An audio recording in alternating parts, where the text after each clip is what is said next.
Hi friends, welcome to my channel. ಎಲ್ಲರೂ ಹೇಗಿದ್ದೀರಾ? ಚೆನ್ನಾಗಿದ್ದೀರಾ ಅಂತ ಭಾವಿಸ್ತೀನಿ. ನಾನು ಕೂಡ ಚೆನ್ನಾಗಿದ್ದೀನಿ. ಈ ವ್ಲಾಗ್ ಬಂದುಬಿಟ್ಟು ಶುಕ್ರವಾರ ಟೈಮ್ ಆಗಲಿ 12:30 ಆಗಿತ್ತು. ನಾನು ಆಗ ವ್ಲಾಗ್ ಸ್ಟಾರ್ಟ್ ಮಾಡಿದೆ. ಮತ್ತು ಸೋಮವಾರ ಇಲ್ಲ, ಮಂಗಳವಾರ, ಬುಧವಾರ, ಗುರುವಾರ 3 ದಿನದಿಂದ ಫುಲ್ಲು ನಾನ್ ವೆಜ್ ಇತ್ತಲ್ವ. ಅಂದರೆ ಮಾರಮ್ಮ ಹಬ್ಬ ಮಾಡಿದ್ರಲ್ಲ ಹಳ್ಳಿ ಕಡೆ, ಆ ಹಬ್ಬ ಇರೋದ್ರಿಂದ ಮನೇಲೆಲ್ಲ ನಾನ್ ವೆಜ್ ಇತ್ತು. ಅದಕ್ಕೆ ಶುಕ್ರವಾರ ಎಲ್ಲ ಕ್ಲಿಯರ್ ಆಯಿತು ಅಂದರೆ ಇನ್ನೂ ಉಳಿದಿತ್ತು, ಬಟ್ ಅದನ್ನೇನು ನಾವು ತಿನ್ನಲಿಲ್ಲ ಮತ್ತು ಯೂಸ್ ಮಾಡಲಿಲ್ಲ. ಎಲ್ಲ ಚೆಲ್ಬಿಟ್ಟು ಎಲ್ಲ ತೊಳೆಯೋಣ ಅಂತ ಹೇಳಿಬಿಟ್ಟು ಎಲ್ಲ ಕ್ಲೀನ್ ಮಾಡಿದ್ವಿ. ಶುಕ್ರವಾರ ಮತ್ತು ಗೌರಿ ಪೂಜೆ ಬೇರೆ ಇತ್ತಲ್ವ, ಗೌರಿ ಹಬ್ಬ ಬೇರೆ ಇತ್ತಲ್ವ, ಅದಕ್ಕೋಸ್ಕರ ಏನು ಇಡಬಾರ್ದು ಅಂತ ಹೇಳಿ ಇರೋ ಮಿಕ್ಕಿರೋ ಸಾಂಬಾರು ಅದೆಲ್ಲ ಚೆಲ್ಬಿಟ್ಟು ಮತ್ತು ಅಂದರೆ ಮಧ್ಯಾಹ್ನಕ್ಕೆ ಸ್ವಲ್ಪ ಮಕ್ಕಳೆಲ್ಲ ಇದ್ರಲ್ವ, ಮಧ್ಯಾಹ್ನಕ್ಕೆ ಏನಾದರೂ ಬೇಕಾಗುತ್ತೆ ಅಂತೇಳಿ ನಾನು ಒಂದು ಸ್ವಲ್ಪ ಅನ್ನ ಮಾಡಿದೆ. ಚಿಕ್ಕ ಕುಕ್ಕರಲ್ಲಿ ಸ್ವಲ್ಪ ಅನ್ನ ಮಾಡಿಬಿಟ್ಟು ಮೊಸರು ಬಜ್ಜಿ ಮಾಡ್ತಾಯಿದ್ದೀನಿ. ಆಲ್ರೆಡಿ ಚಿಕ್ಕಮ್ಮ ಏನೋ ಅನ್ನ ಸಾಂಬಾರು ಮತ್ತು ಮುದ್ದೆ ಮಾಡಿದ್ರು ಅವರು ಬಿಸಿದು. ಇಡ್ಲಿ ಅಂತೇಳ್ಬಿಟ್ಟು ನಾನು ಕೂಡ ಒಂದು ಸ್ವಲ್ಪ ಅನ್ನ ಮಾಡಿ ಈ ಥರ ಮೊಸರು ಬಜ್ಜಿ ಮಾಡ್ತಾಯಿದ್ದೀನಿ. ಸಿಂಪಲ್ಲು ಮೊಸರು ಬಜ್ಜಿ ಚೆನ್ನಾಗಿರುತ್ತೆ ಟೇಸ್ಟಿಯಾಗಿ.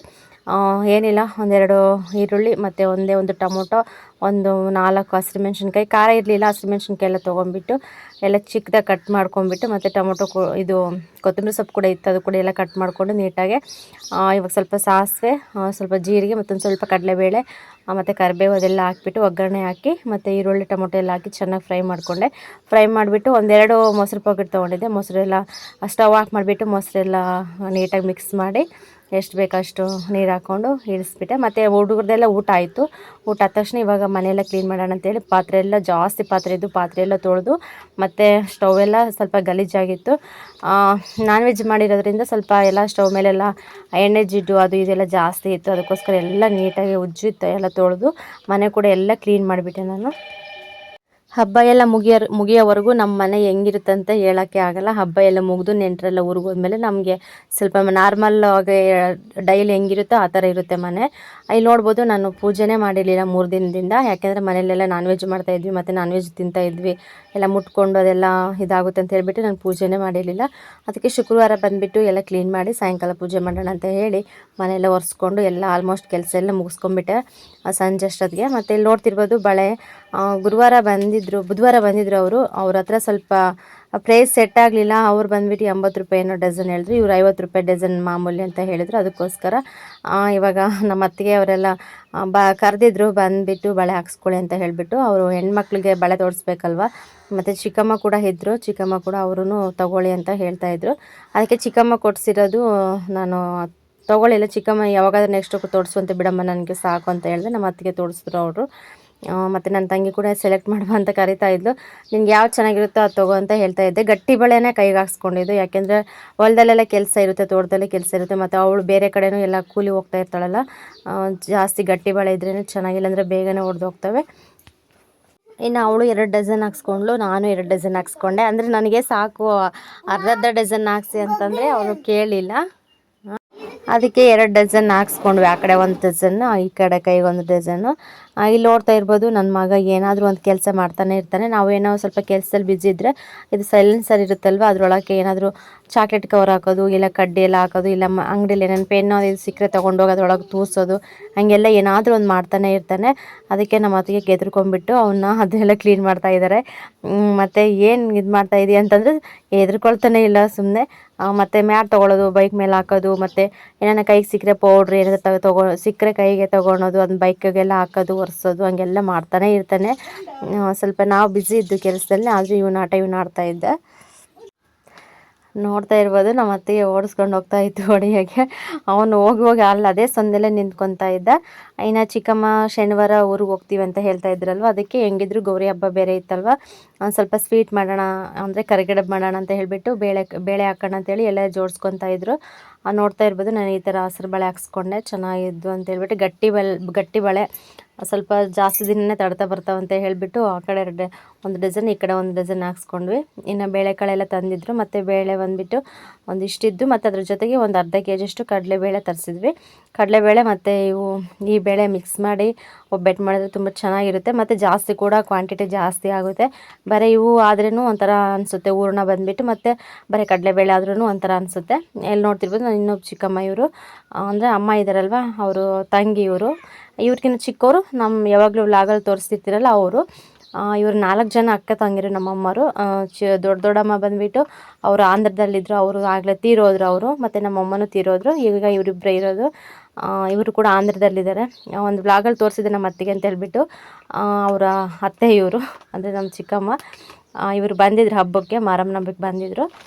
ಅದಕ್ಕೋಸ್ಕರ ಇನ್ನೇನು ಶನಿವಾರ ಹೋಗ್ತಾರೆ, ನಾನು ಸ್ವೀಟ್ ಮಾಡೋಣ, ಎಷ್ಟು ದಿನ ನಾನ್ ವೆಜ್ ತಿಂದಿದ್ರೆ ಸಾಕಂತ ಹೇಳಿಬಿಟ್ಟು. ಹೆಂಗಿದ್ರು ಗೌರಿ ಹಬ್ಬ ಬೇರೆ ಇತ್ತಲ್ವ, ಅದಕ್ಕೆ ಸ್ವಲ್ಪ ಕರಿಗಡುಬಾದರೂ ಮಾಡೋಣ ಅಂತೇಳಿ ಎಲ್ಲ ಜೋಡಿಸ್ಕೊತಾ ಇದ್ದಾರೆ. ಈ ಕಡೆ ನನ್ನ ತಂಗಿ ಬಂದುಬಿಟ್ಟು ಫಸ್ಟ್ ಹಿಟ್ಟೆಲ್ಲ ಕಲಸಿಟ್ಬಿಡ್ತೀನಿ. ಅದು ಚೆನ್ನಾಗಿ ನೆನ್ಕೊಳ್ಳುತ್ತೆ, ಬೇಳೆ ಎಲ್ಲ ಬೆಂದು ಮತ್ತು ಹೂರ್ಣ ಎಲ್ಲ ರುಬ್ಬಷ್ಟೊತ್ತಿಗೆ ಚೆನ್ನಾಗಿ ನೆನ್ಕೊಳ್ಳುತ್ತೆ ಅಷ್ಟರೊಳಗೆ ಅಂತ ಹೇಳಿ ಹಿಟ್ಟು ಕೂಡ ಕಲಿಸ್ತಾ ಇದ್ದಾರೆ. ನಮ್ಮ ಚಿಕ್ಕಮ್ಮ ಬಂದುಬಿಟ್ಟು ಬೇಳೆ ಎಲ್ಲ ಕ್ಲೀನ್ ಮಾಡಿಬಿಟ್ಟು ಕಲ್ಲು ಏನಾದರೂ ಇರುತ್ತೇನಂತ ಎಲ್ಲ ಕ್ಲೀನ್ ಮಾಡಿ ಇಟ್ಕೊಂಡಿದ್ರು. ಮತ್ತು ಈ ಕಡೆ ಬಂದುಬಿಟ್ಟು ನಾನು ಟೀ ಮಾಡೋಣ ಅಂತ ಹೇಳ್ಬಿಟ್ಟು ಬಂದೆ. ಎಲ್ಲರೂ ಇದ್ರಲ್ವ, ಆಗಲೇ ಸಂಜೆ ಆಗಿತ್ತು. ಅದಕ್ಕೋಸ್ಕರ ಸ್ವಲ್ಪ ಟೀ ಮಾಡಮ್ಮ ಅಂತ ಹೇಳಿದ್ರು ಚಿಕ್ಕಮ್ಮ ಇದ್ಬಿಟ್ಟು, ಅದಕ್ಕೆ ಟೀ ಮಾಡೋಣ ಅಂತ ಬಂದೆ. ನೋಡ್ತಾ ಇರ್ಬೋದು, ಬೆಲ್ಲ ಇದು ಅಂದರೆ ಹಬ್ಬಕ್ಕೆ ತರಿಸೋಗಿನ ಮುಂಚೆ ಚೀಲದಲ್ಲಿ ಖಾಲಿ ಆಗಿತ್ತಲ್ವ, ಅದು ನಾನು ವೇಸ್ಟ್ ಮಾಡಲ್ಲ. ಪುಡಿ ಎಲ್ಲ ಇರುತ್ತಲ್ಲ, ಹಂಗೆ ಡಬ್ಬಿಗೆ ಹಾಕಿಡ್ತೀನಿ. ಆಮೇಲೆ ನಾನು ಟೀಗೆ ಎಲ್ಲದಕ್ಕೂ ಯೂಸ್ ಮಾಡ್ತಾ ಇರ್ತೀನಿ. ಮತ್ತು ಏನಕ್ಕಾದ್ರೂ ಬೇಕು ಅಂತಂದರೂ ಕೂಡ ಯೂಸ್ ಮಾಡ್ತೀನಿ. ಸ್ವಲ್ಪ ಜಾಸ್ತಿ ಜನ ಇರೋದ್ರಿಂದ ಸ್ವಲ್ಪ ಜಾಸ್ತಿನೇ ಬೇರೆ ಇದರೆಲ್ಲ ಇಟ್ಟಿದ್ದೆ ಟೀಗೆ. ಮತ್ತು ಒಂದು ಸ್ವಲ್ಪ ಟೀ ಪುಡಿ ಎಲ್ಲ ಸ್ವಲ್ಪ ಜಾಸ್ತಿನೇ ಹಾಕಿ ಚೆನ್ನಾಗಿ ಮಾಡಿದ್ದೆ. ಮತ್ತು ಶುಂಠಿ ಇತ್ತು, ಹಸಿ ಶುಂಠಿ ಎಲ್ಲ ಕುಟ್ಟಿ ಹಾಕಿ, ಮತ್ತು ಏಲಕ್ಕಿ, ಹಸಿ ಶುಂಠಿ ಎಲ್ಲ ಹಾಕಿ ಚೆನ್ನಾಗಿ ಕುದಿಸ್ಬಿಟ್ಟು ಟೀ ಮಾಡಿದ್ದೆ. ಚೆನ್ನಾಗಿತ್ತು, ಏನೋ ಒಂಥರ ಮೈಂಡ್ ಫ್ರೆಶ್ ಅನ್ನಿಸ್ತಾಯಿತ್ತು ಟೀ ಕುಡಿಬೇಕಾದ್ರೆ. ಇನ್ನು ಮತ್ತೆ ಟೀ ಎಲ್ಲ ಮುಗಿದ್ಮೇಲೆ ನನ್ನ ಮಗನಿಗೂ ಕೂಡ ನಾವು ಸ್ನಾನ ಮಾಡಿಸಿ ಅವನಿಗೂ ಕೂಡ ರೆಡಿ ಮಾಡಿದ್ವಿ. ಇಲ್ಲಿ ನನ್ನ ತಂಗಿ ಆಗಲೇ ಸಾಂಬಾರಿಗೆಲ್ಲ ಜೋಡಿಸ್ಕೊತಾ ಇದ್ಲು. ನನ್ನ ಮಗ ನೋಡ್ಬೋದು, ಅವನಿಗೆ ಸ್ನಾನ ಮಾಡಿಸಿ ರೆಡಿ ಮಾಡಿಸಿದ್ರೆ ಅವ್ನು ಚಪ್ಪಲಿ ಹಾಕ್ಕೊಳ್ಳಂತ ಹೇಳಿದರೆ ಅವರು ನಮ್ಮ ಅಣ್ಣನ ಚಪ್ಪಲಿ ಹಾಕ್ಕೊಂಡು ಓಡಾಡ್ತಾ ಇದ್ದ. ಅಷ್ಟೇ ಅಲ್ವ, ಚಿಕ್ಕ ಮಕ್ಕಳು ಜಾಸ್ತಿ ಅವ್ರ ಚಪ್ಪಲಿ ಹಾಕೋಕ್ಕಿಂತ ನಮ್ಮ ಚಪ್ಪಲಿ ಇರ್ತವೆ, ದೊಡ್ಡವ್ರ ಚಪ್ಪಲಿ ಇರ್ತವಲ್ಲ, ಅವು ಹಾಕ್ಕೊಂಡು ನಡೆಯೋದೇ ಒಂಥರ ಅವ್ರಿಗೆ ಖುಷಿ ಅನಿಸುತ್ತೆ. ಅದಕ್ಕೆ ಅವು ಬೇಡ ಅಂದರೂ ಕೂಡ ಅವ್ನು ಕೇಳ್ತಾ ಇಲ್ಲ, ಅದನ್ನೇ ಬೇಕು ಅಂತ ಹೇಳ್ಬಿಟ್ಟು ಆಟ ಹಿಡಿದು ಹಿಂಗೆ ಹಾಕ್ಕೊಂಡು ಓಡಾಡ್ತಾ ಇದ್ದ. ಮತ್ತು ಇಲ್ಲಿ ಎಲ್ಲ ರೆಡಿ ಮಾಡ್ಕೊತಾ ಇದ್ದಾರೆ ನಮ್ಮ ಅತ್ತಿಗೆ ಮತ್ತು ನನ್ನ ತಂಗಿ. ಬೇಳೆ ಕೂಡ ಆಗಲೇ ಬೇಯಕ್ಕೆ ಇಟ್ಟಿದ್ರು, ನೋಡ್ತಾ ಇರ್ಬೋದು. ಇಷ್ಟು ಬೇಳೆ ಸಾಂಬಾರಿಗೆ ಚೆನ್ನಾಗಿತ್ತು. ಒಬ್ಬಟ್ಟು ಸಾಂಬಾರು ಮಾತ್ರ ಸೂಪರ್ ಆಗಿತ್ತು. ಅದು ನಾನು ರೆಕಾರ್ಡ್ ಮಾಡೋಣ ಅಂದರೆ ನನಗೆ ರೆಕಾರ್ಡ್ ಮಾಡೋಕ್ಕೆ ಆಗಲಿಲ್ಲ. ಇಲ್ಲಿ ನೋಡಿ, ನನ್ನ ಮಗ ನೋಡ್ತಾ ಇದ್ದಾನೆ. ಅಲ್ಲಿ ಒಲೆ ಮೇಲೆ ಬೇಳೆ ಹಾಕಿದ್ರೆ ಆ ಬೆಂಕಿನೇ ನೋಡ್ಕೊಂಡು ಕೂತ್ಕೊಂಡಿದ್ದಾನೆ. ಅವನ್ನ ಎಷ್ಟು ಮಾತಾಡ್ಸಿದ್ರು ಕೂಡ ಅವನಿಗೆ ಗಮನನೇ ಇಲ್ಲ, ಆ ಕಡೆನೇ ಗಮನ ಇತ್ತು ಅವನಿಗೆ. ಏನು ಈ ಥರ ಉರಿತಾ ಇದೆ ಅಂತ ನೋಡ್ತಾ ಇದ್ನೇನೋ. ಆದರೆ ನೋಡ್ಕೊತಿರ್ತೀವಿ ಅವನ್ನ, ನಾವು ಅದೇ ಥರನೇ ಬಿಡಲ್ಲ. ನೋಡ್ದೆ ಏನು ಮಾಡ್ತಾನೆ ಅಂತಂದರೆ ಗಂಭೀರವಾಗಿ ಕೂತ್ಕೊಂಡು ಅದು ಒಲೆನೇ ನೋಡ್ತಾ ಇದ್ದ. ಅದಕ್ಕೆ ಮತ್ತೆ ವಾಪಸ್ ಕರ್ಕೊಬಂದೆ, ಕೂತ್ಕೊಬಾರ್ದು ಬಾ ಅಂತ ಹೇಳಿಬಿಟ್ಟು. ಇಲ್ಲಿ ನಮ್ಮ ಅಣ್ಣನ ಮಗಳು ಗಂಗೋತ್ರಿ ಅಂತ ಹೇಳ್ಬಿಟ್ಟು ಇವಳು. ಮತ್ತು ಇನ್ನು ಅವನಿಗೆಲ್ಲ ಸ್ನಾನ ಮಾಡಿಸಿ ಮತ್ತು ಕೆಲಸ ಎಲ್ಲ ಮುಗೀತಲ್ವ. ಮತ್ತು ತೊಟ್ಟಿಗೆಯಲ್ಲಿ ನೀರೆಲ್ಲ ಖಾಲಿಯಾಗಿತ್ತು. ಅಲ್ಲಿ ಸಂಪಿದೆ ಅಲ್ವ, ಸಂಪಿಂದ ಕಲೆಕ್ಷನ್ ಕೊಟ್ಟಿದ್ದಾರೆ. ಅಲ್ಲಿ ವೈರ್ ಹಾಕಿದ್ರೆ ಇಲ್ಲಿ ತೊಟ್ಟಿಗೆಲ್ಲ ಡೈರೆಕ್ಟಾಗಿ ಬಚ್ಚಲಿಗೆ ನೀರು ಬೀಳ್ತಾ ಇತ್ತು. ಮತ್ತು ನೀರು ಕೂಡ ಬಿಟ್ಟೆ. ಹಾಗೆ ಎಲ್ಲರೂ ಕೂಡ ಒಬ್ಬೊಬ್ಬರು ಒಂದೊಂದು ಕೆಲಸ ಮಾಡ್ಕೊತಾ ಇದ್ವಿ. ಅಂದರೆ ಒಬ್ಬಟ್ಟು ಅದೆಲ್ಲ ಮಾಡಿದ್ದೆಲ್ಲ ಅವರೇ ಮಾಡ್ಕೊಂಬಿಟ್ರು. ಸಾಂಬಾರು, ರೈಸ್ ಅದೆಲ್ಲ ಅವರೇ ಮಾಡಿಕೊಂಡ್ರು. ನಾನೇನು ಸುಮ್ಮನೆ ಅಂಗಡಿ ಕಡೆ ನೋಡಿಕೊಂಡು ಮತ್ತು ಮೇಲ್ಮೇಲೆ ಏನೇನು ಕೆಲಸ ಹೇಳ್ತಾರೆ ಅದನ್ನು ಚಿಕ್ಕ ಚಿಕ್ಕ ಕೆಲಸ ಮಾಡ್ಕೊಂಡು ಮಾತ್ರ ಇದ್ದೆ ಅಷ್ಟೇ. ಮಿಕ್ಕಿರೋ ಕೆಲಸ ಎಲ್ಲ ಅವರೇ ಮಾಡ್ಕೊಂಡ್ರು ಪಾಪ. ಇನ್ನು ನನ್ನ ಮಗ ನೋಡ್ಬೋದು, ಬೈಕ್ ಹತ್ರ ಹೋಗಬೇಡ ಕಣ ಅಂತಂದರೆ ಮತ್ತೆ ಅಲ್ಲೇ ಹೋಗಿ ಇದು ಮಾಡ್ತಾಯಿದ್ದ. ಎಷ್ಟು ಕರ್ಕೊಬಂದು ಬಿಟ್ಟರು ಕೂಡ ಅಲ್ಲಿಗೆ ಹೋಗಿ ನಿಂತ್ಕೊಳ್ಳೋದು, ಮತ್ತು ಏನೇನೋ ತೀಟ್ಲೆ ಮಾಡೋದು, ಹಾಗೆಲ್ಲ ಮಾಡ್ತಾ ಇದ್ದ. ಮತ್ತು ನನ್ನ ತಂಗಿ ಕೂಡ ಅವನು ಈ ಕಡೆ ಎಳ್ಕೊಂಡ್ಬಂದುಬಿಟ್ರು ಕೂಡ ಮತ್ತೆ ಅಲ್ಲಿಗೆ ಹೋಗಿ ನಿಂತ್ಕೊಳ್ತಾ ಇದ್ದ. ಅಷ್ಟೇ, ಅವ್ನು ಏನು ಮಾಡಬೇಡ ಅಂತ ನಾವು ಜಾಸ್ತಿ ಹೇಳ್ತಿರ್ತೀವೋ ಅದನ್ನೇ ಅವ್ನು ಜಾಸ್ತಿ ಮಾಡ್ತಾ ಇರ್ತಾನೆ. ನೆಕ್ಸ್ಟು ಮತ್ತು ಹೂರ್ಣ ಎಲ್ಲ ಆಯಿತು. ಹೂರ್ಣ ಮತ್ತು ಚಿಕ್ಕಮ್ಮ ಮತ್ತು ನಮ್ಮ ಅತ್ತಿಗೆ ಇಬ್ಬರು ಕೂಡ ಸ್ವಲ್ಪ ಬಿಸಿಲಿತ್ತು, ಸಾಯಂಕಾಲ ಆದರೂ ಸ್ವಲ್ಪ ಬಿಸಿಲಿತ್ತು. ಬಿಸಿಲಲ್ಲೇ ಪಾಪ ರುಬ್ತಾಯಿದ್ರು ಗುಂಡಿಗೆ ಹಾಕ್ಬಿಟ್ಟು. ಬಿಡಮ್ಮ ಮಿಕ್ಸಿಗೆ ಹಾಕೋಣ ಅಂದರೆ ನಮ್ಮ ಚಿಕ್ಕಮ್ಮ ಒಪ್ಪಲಿಲ್ಲ. ಮಿಕ್ಸಿಗೆ ಹಾಕಿದ್ರೆ ಏನು ಚೆನ್ನಾಗಿರುತ್ತೆ, ಬೇಡಮ್ಮ ಮಿಕ್ಸಿಗೆ ಅಂತೇಳ್ಬಿಟ್ಟು. ನಾನೆಲ್ಲ ರುಬ್ತೀನಿ ಹೇಳು, ಏನು ಕಷ್ಟ ಇಲ್ಲ ಅಂತೇಳ್ಬಿಟ್ರು. ಅವರನ್ನೇ ರುಬ್ತಾ ಇದ್ದಾರೆ. ಅದಕ್ಕೆ ನಮ್ಮ ಅತ್ತಿಗೆನೂ ಹೋದ್ರೆ ಹೆಲ್ಪ್ ಮಾಡೋಕ್ಕೆ. ಅಷ್ಟೇ, ಅವರು ಏನೇ ಮಾಡಲಿ, ಒಂದು ಮಟನ್ ಸಾಂಬಾರಾಗಲಿ, ಚಿಕನ್ ಸಾಂಬಾರಾಗಲಿ, ಮತ್ತು ಈ ಥರ ಒಬ್ಬಟ್ಟಾಗಲಿ ಏನಾದರೂ ಆಗಲಿ, ಅವರು ಜಾಸ್ತಿ ಗುಂಡಲ್ಲೇ ರುಬ್ಬಿ ಅಡುಗೆ ಮಾಡ್ತಿರ್ತಾರೆ, ಜಾಸ್ತಿ ಮಿಕ್ಸಿ ಯೂಸ್ ಮಾಡಲ್ಲ. ಮತ್ತು ನನ್ನ ತಂಗಿ ಬಂದುಬಿಟ್ಟು ಒಬ್ಬಟ್ಟು ಸಾರಿಗೆಲ್ಲ ರೆಡಿ ಮಾಡ್ಕೊತಾ ಇದ್ದಾಳೆ. ಸ್ವಲ್ಪ ಜಾಸ್ತಿ ಅಂದರೆ ಜೀರಿಗೆ, ಸ್ವಲ್ಪ ಬೆಳ್ಳುಳ್ಳಿ ಹಾಕಿದ್ರೇ ಟೇಸ್ಟ್ ಬರೋದು ಸಾಂಬಾರು ಬಂದುಬಿಟ್ಟು. ಅದಕ್ಕೆ ಚಿಕ್ಕದೊಂದು ಗುಂಡ್ಕೋಲಿತ್ತು, ಅದನ್ನ ತೊಗೊಂಡ್ಬಿಟ್ಟು ಇವಾಗೆಲ್ಲ ನೀಟಾಗಿ ಮ್ಯಾಶ್ ಮಾಡ್ತಾ ಇದ್ದಾಳೆ. ಮತ್ತು ಸಾಂಬಾರು ಕೂಡ ಎಲ್ಲ ಜೋಡಿಸ್ಕೊಂಡಿದ್ಲಾಗ್ಲೇ, ಜೋಡಿಸ್ಕೊಂಡು ಒಲೆ ಮೇಲೆಲ್ಲ ಸಾಂಬಾರಿಗೆ ಇಟ್ಟಿದ್ಲು. ಮತ್ತು ಹುಣಸೆ ಹುಳಿ ಇಂಪಾರ್ಟೆಂಟ್ ಅಲ್ಲ, ಹುಣಸೆ ಹುಳಿ ಕೂಡ ನೆನೆಸಿದ್ಲು. ಮತ್ತು ಮಾಮೂಲಿ ಮನೇಲಿ ಮಾಡಿರೋ ಸಾಂಬಾರು, ಖಾರದ ಪುಡಿ ಮತ್ತು ಸ್ವಲ್ಪ ಅರಿಶಿನ ಪುಡಿ, ಒಂದು ಸ್ವಲ್ಪ ತೆಂಗಿನಕಾಯಿ, ಸಾಸಿವೆ, ಜೀರಿಗೆ, ಕೊತ್ತಂಬರಿ ಸೊಪ್ಪು ಮತ್ತು ಕರಿಬೇವು ಸೊಪ್ಪು, ಮತ್ತು ಇದು ಒಣಮೆಣ್ಸಿನ್ಕಾಯಿ ಅದೆಲ್ಲ ಇಟ್ಕೊಂಡಿದ್ಲು ರೆಡಿ ಮಾಡಿಕೊಂಡು. ನಾನು ರೆಕಾರ್ಡ್ ಮಾಡೋಣ ಅಂದರೆ ಮತ್ತೆ ಅಂಗಡಿಗೆ ಬರ್ತಾಯಿದ್ರಲ್ಲ, ನಾನು ಆ ಕಡೆ ಹೋಗಿ ಈ ಕಡೆ ಬರೋಷ್ಟೊತ್ತಿಗೆ ಆಗಲೇ ಅವಳೆಲ್ಲ ಒಗ್ಗರಣೆ ಹಾಕಿದ್ಲು. ಇನ್ನೇನು ಮಾಡ್ತೀವಿ ಬಿಡಮ್ಮೆಲ್ಲ ಒಗ್ಗರಣೆ ಹಾಕಿದ್ದೀನಿ ಅಂತಂದ್ಲು. ಇನ್ನು ಹಿಂಗೆ ಮಾಡೋಷ್ಟಕ್ಕೆ ಸಾಯಂಕಾಲನೇ ಆಗಿಬಿಡ್ತು. ಎಲ್ಲ ಏನೇ ಕೆಲಸ ಆದ್ರೂ ಸ್ವಲ್ಪ ಲೇಟಾಗಿ ಆಗುತ್ತೆ. ಒಬ್ಬಟ್ಟು ಮಾಡೋದಂತಂದರೆ, ಕರಿಗಡ್ಬು ಮಾಡೋದಂತಂದರೆ ಇನ್ನೇನು ಎಲ್ಲ ಹೂರ್ಣ ರುಬ್ಬಿ ಒಂದು ಸ್ವಲ್ಪ ಹೊತ್ತು ಹಿಟ್ಟೆಲ್ಲ ಚೆನ್ನಾಗಿ ನೆಂದ್ಕೊಂಡಿತ್ತು. ಇವಾಗೆಲ್ಲ ರೆಡಿ ಮಾಡ್ಕೊತಾ ಇದ್ದಾರೆ ಕರಿಗಡ್ಬು ಮಾಡೋಕ್ಕೆ. ನಮ್ಮ ಚಿಕ್ಕಮ್ಮ ಕೂಡ ಮಾಡ್ತಾಯಿದ್ದಾರೆ ನೋಡಿ. ಇದೇ ಥರ ಮಾಡೋದು ನಮ್ಮ ಕಡೆ. ಒಬ್ಬಟ್ಟು ಮಾಡ್ತಾರೆ, ಯಾರು ಜಾಸ್ತಿ ಒಬ್ಬಟ್ಟು ಮಾಡಲ್ಲ ನಮ್ಮ ಕಡೆ, ಜಾಸ್ತಿ ಕರಿಗಡ್ಬೆ ಮಾಡೋದು. ಅದಕ್ಕೆ ಕರಿಗಡ್ಬೆ ಮಾಡ್ತಾಯಿದ್ದಾರೆ. ಕರಿಗಡ್ಬು ಅಂದರೆ ಸ್ವಲ್ಪ ಲೇಟ್ ಆಗುತ್ತೆ. ಅವು ಚಿಕ್ಕ ಅಲ್ವಾ, ಇಷ್ಟಿಷ್ಟೇ ಮಾಡೋಷ್ಟೊತ್ತಿಗೆ ತುಂಬ ಲೇಟ್ ಆಗುತ್ತೆ. ಜಾಸ್ತಿ ಕ್ವಾಂಟಿಟಿ ಇದ್ದರೆ ಒಂದು 4-5 ಜನ ಇದ್ದರೆ ಬೇಗನೆ ಹಾಕಿ ಮಾಡ್ಬೋದು. ಆದರೆ ಸ್ವಲ್ಪ 2-3 ಜನ ಅಂತಂದರೆ ಸ್ವಲ್ಪ ಲೇಟೇ ಆಗುತ್ತೆ. ಇನ್ನು ನಮ್ಮ ಚಿಕ್ಕಮ್ಮ ಸ್ವಲ್ಪ ಎಲ್ಲ ಉಜ್ಕೊಡ್ತಾಯಿದ್ರು. ಇನ್ನೊಬ್ಬ ಚಿಕ್ಕಮ್ಮ ನಮ್ಮ ಅತ್ತಿಗೆ ಬಂದುಬಿಟ್ಟು ಕರಿಗಡ್ಬು ಮಾಡ್ತಾಯಿದ್ರು. ಇನ್ನು ನನ್ನ ತಂಗಿ ಬಂದುಬಿಟ್ಟು ಅವೆಲ್ಲ ನೀಟಾಗಿ ಎಣ್ಣೆಗೆ ಹಾಕ್ಬಿಟ್ಟು ಕರಿತಾಯಿದ್ಲು. ಅದು ಸ್ವಲ್ಪ ಏನೋ ಪ್ರಾಬ್ಲಮ್ ಆಗಿದೆ ಅಲ್ಲಿ. ಅದಕ್ಕೆ ಕೆಲವೊಂದು ಕರಿಗಡ್ಬೆಲ್ಲ ಸ್ವಲ್ಪ ಒಡೆದೊಡ್ದು ಹೋಗ್ತಾಯಿದ್ವು. ಅದಕ್ಕೆ ಎಣ್ಣೆಗೆಲ್ಲ ಬಿಟ್ಕೊಂಡ್ಬಿಟ್ಟಿದೆ ಹೂರಣ ಬಂದುಬಿಟ್ಟು. ನಾನು ಕೇಳಿದೆ ಯಾಕೆ ಈ ಥರ ಆಗಿದ್ರೆ, ಎಲ್ಲ ಒಡ್ಕೊತಾ ಇದೆ ಅವಕ್ಕ ಒಂದೊಂದು ಅಂತ ಹೇಳ್ತಾಯಿದ್ಲು. ನಾನು ಸ್ವಲ್ಪ ಏನೋ ಹಿಟ್ಟು ಪ್ರಾಬ್ಲಮ್ ಏನೋ ಗೊತ್ತಾಗಲಿಲ್ಲ ಲಾಸ್ಟಿಗೂ. ಆ ಥರ ಸ್ವಲ್ಪ ಎಲ್ಲ ಒಡೆದೊಡ್ದು ಹೋಗ್ತಾಯಿದ್ವು. ಆದರೂ ಕೂಡ ಎಲ್ಲ ಒಡೆದಿಲ್ಲ, ಕೆಲವೊಂದು ಒಡೆದು ಹೋಗ್ತಾಯಿತ್ತು. ಆದರೂ ಚೆನ್ನಾಗಾಗಿದ್ದು. ಮತ್ತು ಬೆಲ್ಲ ಮತ್ತು ಏಲಕ್ಕಿ ಅದೆಲ್ಲ ಹಾಕ್ತಾರಲ್ವ, ಮತ್ತು ಇದು ಒಣಶುಂಠಿ ಎಲ್ಲ ಹಾಕಿ ಮಾಡ್ತಾರೆ. ತುಂಬ ಚೆನ್ನಾಗಿತ್ತು ಹೂರಣ ಕೂಡ. ನೋಡ್ತಾ ಇರ್ಬೋದು ನನ್ನ ತಂಗಿ ಎಲ್ಲ ನೀಟಾಗಿ ಇಲ್ಲಿ ಕರಿತಾಯಿದ್ಲು. ಇನ್ನೇನು ಹಿಂಗೆ ಕತ್ಲಾಗ್ಬಿಡ್ತು. ಇನ್ನು ಎಲ್ಲರದು ಕೂಡ ಕೆಲಸ ಎಲ್ಲ ಮುಗೀತಿತ್ತು. ಮತ್ತು ಲಾಸ್ಟಲ್ಲಿ ಹಿಟ್ಟು ಉಳಿದಿತ್ತು ಒಂದು ಸ್ವಲ್ಪ.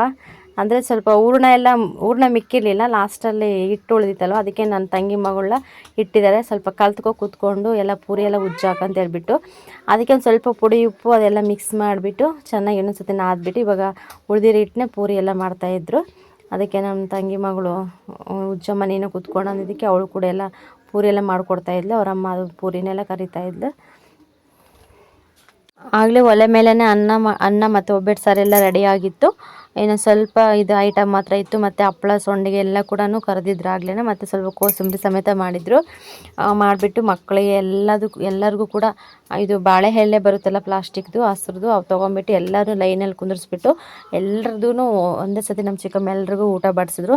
ಎಲ್ಲರೂ ಕೂಡ ಊಟ ಮಾಡಿದ್ವಿ. ಊಟ ಮಾಡಿದ್ಮೇಲೆ ಫುಲ್ಲು ಆಗಲೇ ಟೈಮ್ ಆಗಿತ್ತು. ಇನ್ನೊಂದು ಪಾತ್ರೆ ನೋಡಿದ್ರೆ ಒಂದು ರಾಶಿ ಪಾತ್ರೆ ಇದ್ವು. ಅವೆಲ್ಲ ನಾನೇ ತೊಳಿಬೇಕಾಗಿತ್ತು.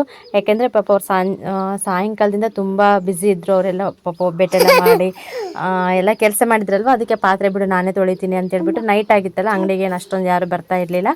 ಅದಕ್ಕೋಸ್ಕರ ನಾನೇ ಎಲ್ಲ ಹಾಕ್ಕೊಂಬಿಟ್ಟು ಎಲ್ಲ ಕ್ಲೀನ್ ಮಾಡ್ತೀನಿ ಹೇಳು ಅಂತ ಹೇಳ್ಬಿಟ್ಟು ಎಲ್ಲ ತೊಳೆದಿಟ್ಟೆ. ಪಾತ್ರೆ ಎಲ್ಲ ತೊಳೆದು ಮತ್ತು ಗ್ಯಾಸ್ ಕಟ್ಟೆ ಎಲ್ಲ ಕ್ಲೀನ್ ಮಾಡಿ, ಮತ್ತು ಕರಗಡೆ ಉಳಿದಿರೋವೆಲ್ಲ ಒಂದು ಪಾತ್ರೆಯಲ್ಲಿ ಹಾಕ್ಬಿಟ್ಟು ಬಟ್ಟೆ ಎಲ್ಲ ನೀಟಾಗಿ ಮುಚ್ಚಿ, ಮತ್ತು ಉಳಿದಿರೋ ಅನ್ನ ಅದೆಲ್ಲ ಒಂದು ಬೇಸನಲ್ಲೆಲ್ಲ ಹಾಕಿ ಇಟ್ಬಿಟ್ಟು, ಮತ್ತು ಒಬ್ಬಟ್ಟು ಸಾರು ಇತ್ತಲ್ಲ, ಒಬ್ಬಟ್ಟು ಸಾರು ಕೂಡ ಬೇರೆ ಪಾತ್ರೆಗೆ ತೆಗೆದ್ಬಿಟ್ಟು ಚೆನ್ನಾಗಿ ಕುದಿಸ್ಬಿಟ್ಟು ಅದನ್ನು ಕೂಡ ಒಂದು ಬಟ್ಟೆ ಎಲ್ಲ ಸುತ್ತಿ ಇಟ್ಟಿದ್ದೆ ನೀಟಾಗೆ. ಇಟ್ಬಿಟ್ಟು ಇರೋ ಪಾತ್ರೆ ಎಲ್ಲ ತೊಗೊಂಬಂದು ಎಲ್ಲ ತೊಳಿತಾ ಇದ್ದೀನಿ. ನನ್ನ ತಂಗಿ ಕೂಡ ಬರ್ತೀನಿ ತೊಳೆಯೋಕ್ಕೆ ಅಂತಂದು, ಬೇಡ ಮನೆಯೆಲ್ಲ ತೊಳಿತೀನಿ ಅಂತೇಳ್ಬಿಟ್ಟು ಅವರು ಕೂತ್ಕೊಳ್ಳಿ ಅಂತ ಹೇಳಿಬಿಟ್ಟು ಸುಮ್ಮನೆ ನಾನೇ ತೊಳಿತಾ ಇದ್ದೆ. ಹಿಂಗೇ ಹಳ್ಳೀಲಿ ಹಬ್ಬ ಮಾಡಿದ್ರೆ, ಹಳ್ಳೀಲಿ ಅಂತಲ್ಲ ಮನೆಯಲ್ಲೆಲ್ಲ ಹಬ್ಬ ಮಾಡಿದ್ರೆ ಇದೇ ಥರನೇ ಇರುತ್ತೆ. ರಾಶಿ ಪಾತ್ರೆ ಇರುತ್ತೆ. ಇನ್ನು ಬಟ್ಟೆ ಅಂತೂ 2 ಬಕೆಟ್ ತುಂಬ ಬಟ್ಟೆ ಇತ್ತು. ಯಾವಾಗ ಒಗಿಬೇಕಪ್ಪ ಅಂತ ಅನಿಸ್ಬಿಟ್ಟಿತ್ತು. ಸೋಮವಾರದಿಂದ ಬಟ್ಟೆನೇ ಒಗ್ದಿರಲಿಲ್ಲ. ಮತ್ತು ನನ್ನ ಮಗನವಂತೂ ಒಂದು ದಿನಕ್ಕೆ ಒಂದು 2 ಜೊತೆ 3 ಜೊತೆ ಡೈಲಿ ಯೂಸ್ ಬಟ್ಟೆನೇ ಸುಮ್ಮನೆ ಬಿಚ್ಚಿ ಹಾಕ್ತಾಯಿದ್ದ. ಅಷ್ಟು ಆಟ ಆಡೋದು, ಗಲೀಜು ಮಾಡ್ಕೊಳ್ಳೋದು ಅದೆಲ್ಲ ಕೂಡ ಆ ಥರ ಮಾಡ್ತಾಯಿದ್ನಲ್ವ. ತುಂಬ ಬಟ್ಟೆ ಆಗಿತ್ತು. ಬಟ್ಟೆದು ಕೂಡ ಒಂಥರ ಟೆನ್ಷನ್ ಇತ್ತು. ಚಿಕ್ಕಮ್ಮ ಬಂದುಬಿಟ್ಟು ಎಲ್ಲ ನೆನೆಸಿಕಮ್ಮ ಎಲ್ಲ ಒಗೆಯೋಣ ಎಲ್ಲರೂ ಸೇರ್ಕೊಂಡು ಅಂತ ಹೇಳಿದ್ರು. ಬೇಡ ಬಿಡಮ್ಮ, ನನ್ನ ಟೈಮ್ ಸಿಕ್ಕಾಗೆಲ್ಲ ಸ್ವಲ್ಪ ತೊಳ್ಕೊತೀನಿ, ಏನೂ ಪರವಾಗಿಲ್ಲ ಅಂತ ಹೇಳ್ತಾ ಇದ್ದೆ ನಾನು ಕೂಡ. ಇನ್ನೇನು ಮಕ್ಕಳದೆಲ್ಲ ಊಟ ಆಯಿತು.